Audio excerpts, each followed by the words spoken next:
అందరికీ నమస్కారం.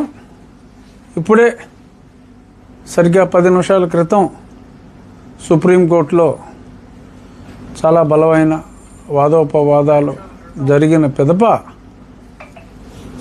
సుప్రీంకోర్టు ఫైనల్గా జడ శ్రావణ్ కుమార్ గారు వేసిన పిటిషన్ని కొట్టివేయటం జరిగింది. గతంలో స్టే ఎందుకు వచ్చిందో కూడా నేను కొన్ని ప్రెస్ మీట్స్లో చెప్పాను. హైకోర్టులో జరిగిన విషయం అక్కడ తెలియచేయకుండా ex parte status quo order తీసుకోవడం జరిగింది. ఖచ్చితంగా విచారణకు వచ్చినప్పుడు విజయం శ్రీరామునిదే అని చెప్పి నేను స్పష్టంగా పేర్కొనటం జరిగింది. ఈరోజు హైకోర్టులో ఉన్న ఆర్డర్స్ అన్నీ కూడా హైకోర్టులో 3 బెంచుల్లో కూడా మరి తోసిపుచ్చిన తర్వాత ఆ సమాచారం అక్కడ పెట్టినందువల్ల ఈ స్టేటస్ కో వచ్చింది అని ఇక్కడ ఉన్న హైకోర్టు ఆర్డర్స్ని మా న్యాయవాది సుయోధన్, మన తెలుగు వ్యక్తి, ఢిల్లీలో స్థిరపడిన తెలుగు లాయర్ సుయోధన్ చాలా ప్రతిభావంతంగా తన ఆర్గ్యుమెంట్స్ వినిపించాడు. రాష్ట్ర ప్రభుత్వం తరపున కూడా ప్రేరణా సింగ్ వారి మన వాదనలో వినిపించడం జరిగింది. అన్ని అనుమతులు సక్రమంగా తీసుకున్న తరువాత అది ప్రభుత్వ స్థలము అని చెప్పి శ్రవణ్ కుమార్ గారి తరపు వాదించిన న్యాయవాదులు మాట్లాడితే 90 సంవత్సరాలుగా అది ప్రభుత్వ స్థలమే.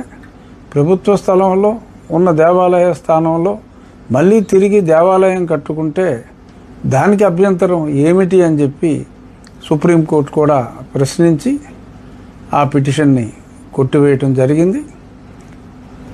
ఆల్రెడీ చెప్పాను నేను, గన్నవరం దగ్గర దేవాలయం వేగవంతంగా పూర్తవుతుందని. సుమారు 70% పనులు అయిపోవచ్చుని. మిగిలిన 20% కూడా రాబోయే నెల రోజుల్లో పూర్తయిపోతాయి.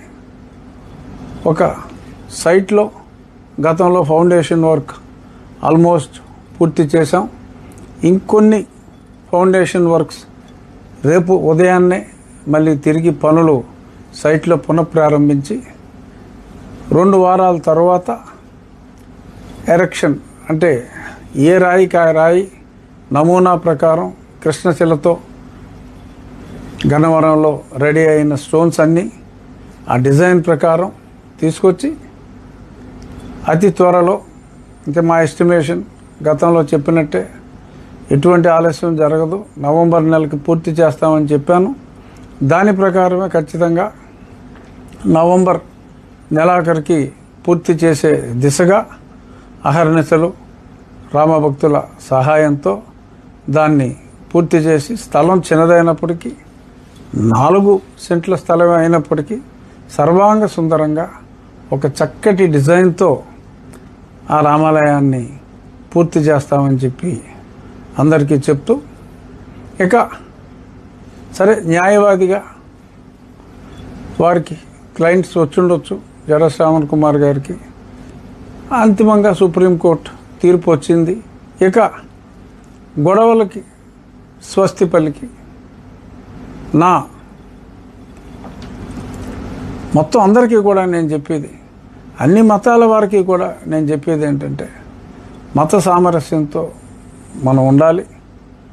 మన మతాన్ని మనం ప్రేమించుకుందాం, అన్య మతాలని మనం గౌరవిద్దాం. ఇదే ఉద్దేశంతో మేమున్నాం, ఇదే ఉద్దేశంతో అందరూ కూడా ఉండాలని. మత సామరస్యం అనేది అవసరం. ఎవరి మతానికి సంబంధించిన వారి ఆలయాలని అనుమతులు తీసుకొని కట్టుకుంటున్నప్పుడు ఎటువంటి ఇబ్బందులు పెట్టకూడదు.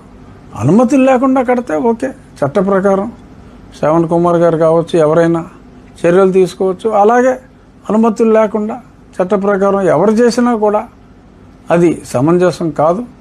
అనుమతులు ఉన్న చోట ఇబ్బంది పెట్టడం సమంజసం కాదు అని మరొకసారి అందరికీ విజ్ఞప్తి చేస్తూ, మత సామరస్యంతో మనం అందరం కలిసిమెలిసి ఉందాము. మన దేవుణ్ణి మనం పూజించుకుందాం. అన్యమతానికి సంబంధించిన దేవుళ్ళని గౌరవించుకుందాం అని చెప్పి మరొకసారి తెలియజేస్తూ జై శ్రీరామ్. ఈ పోరాటంలో శ్రీరాముని విజయాన్ని ఆకాంక్షిస్తూ కొన్ని లక్షల మంది ప్రజలు నాకు రెగ్యులర్గా మెసేజెస్ చేశారు.